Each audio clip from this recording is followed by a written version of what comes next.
Well, hello, lovers! It's officially the most romantic and passionate month of the year, and there are a whole bunch of sensual, erotic new video games for you to shower with rose petals and do open mouth kissing all over. Or you can just play them, like normal video games. Whatever you're into. Anyway, here are February 2023's biggest games.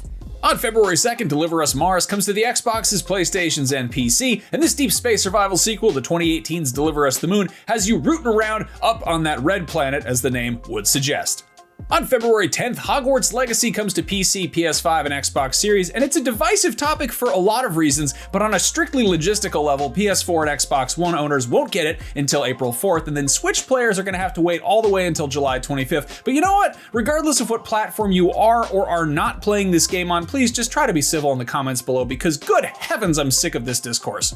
Roses are red, violets are blue, and Blanc is French for white, and it's also the name of a cool-looking hand-drawn co-op adventure that is hitting Switch and PC on the 14th, which might be a perfect game to play with that special someone.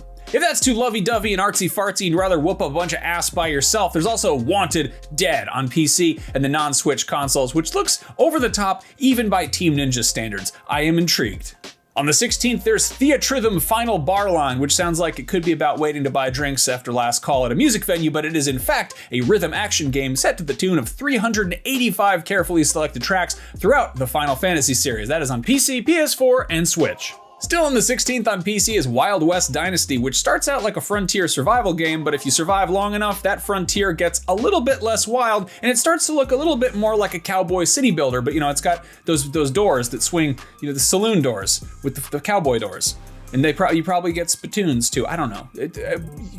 Buck or giddy up, either way. On the 17th, Gigantosaurus Dino Kart is, you guessed it, a kart racer about, you guessed it, dinosaurs based on, well, maybe you didn't guess. I actually had to Google this one. It's a French-Canadian CGI cartoon for preschoolers called Gigantosaurus, which is also a real dinosaur. Anyway, that's on everything. Dinosaurs are cool, kart racers are cool, but in my house, we watch Bluey. So wake me up when there's a kart racer about those dogs. And also, dibs on bingo, driving a garbage truck. Also on the 17th is The Settlers New Allies, the soft reboot of the Ubisoft real-time strategy / city builder series. That's on everything, including Amazon Luna. Does Ubisoft know they have a game coming out this month? Somebody should probably let them know.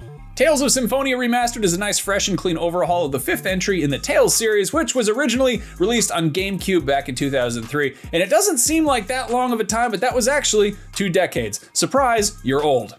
Most of the hearts that people are buying 3 days after Valentine's Day are of the chocolate variety on clearance at their local CVS, but on the 17th you could also snag some brand new Wild Hearts, which is a video game that's kind of a Monster Hunter-like from the team behind the Dynasty Warriors series, and it looks like it's got a little bit of Fortnite-y construction. In any case, that's on PC, PS5, and Series X.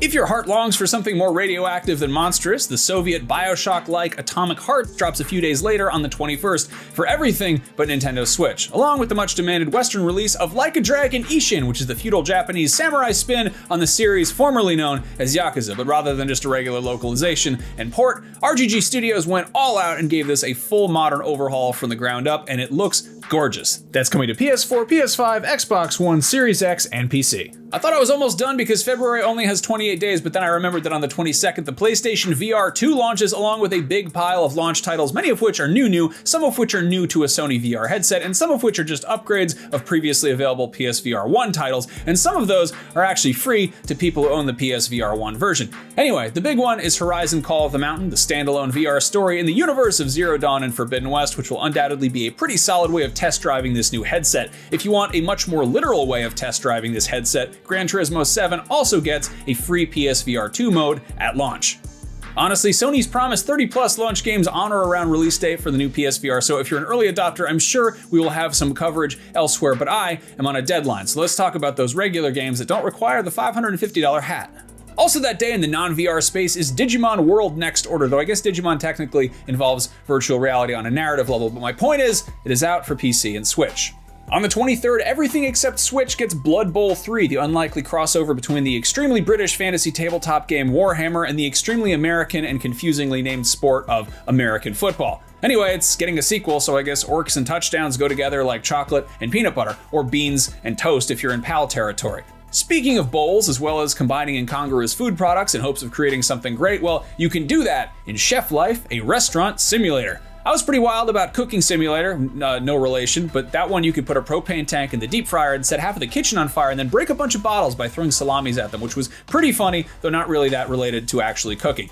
In any case, this one has some big shoes to fill, ideally with non-slip soles and good art support, because that's what you should be wearing in a commercial kitchen. Enough chef jokes, that's on everything, bon appetit. Just kidding, I have more food jokes. Speaking of food, Quiznos and Subway and Jimmy John's are all companies of heroes in one sense of the word, but Company of Heroes 3 is actually about World War II soldiers. And the latest installment in the hit RTS series comes to PC on the 23rd and features campaigns in Northern Africa and Italy, as well as a dynamic tactical pause if real-time strategy is too real and strategic for you. If you just had deja vu, it's because I already made that stupid sandwich joke in another video about the year's biggest games, but guess what? I thought it was pretty good, so I reused it. Also on the PC that same day is Sons of the Forest, the sequel to the sleeper hit that seemed like a nice camping simulator until you discovered that the nearby caves were full of mutant cannibals. Buzz is extremely good on this one, so keep an eye on it, unless you're a scaredy cat, in which case cover your eyes and I'll tell you when the mutant cannibals are gone.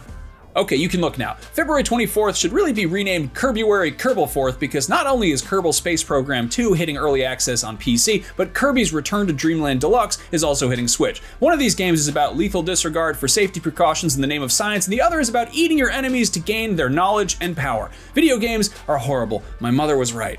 Octopath Traveler 2 is also out on the 24th, featuring 8 travelers, each with their own adventures to embark upon in that neat stylized take on classic 16-bit JRPGs. The first one launched on Switch first and didn't come to anything else for a whole long time, but this time around, it's hitting Switch, PC, and both PlayStations that first day.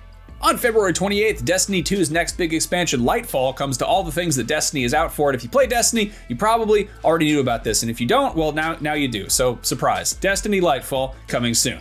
If you want to shoot some stuff in outer space and not worry about your light level or raids or whatnot, there's also Scars Above, a third-person adventure that has some cool-looking monsters and a lot of creepy atmospheric fog. That's on Series X, both the PlayStations and PC.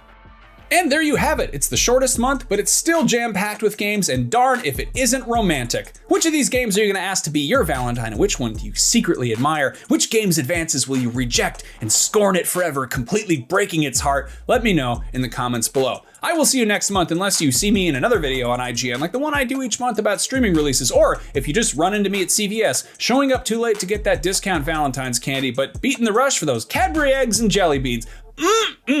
I'll see you in March.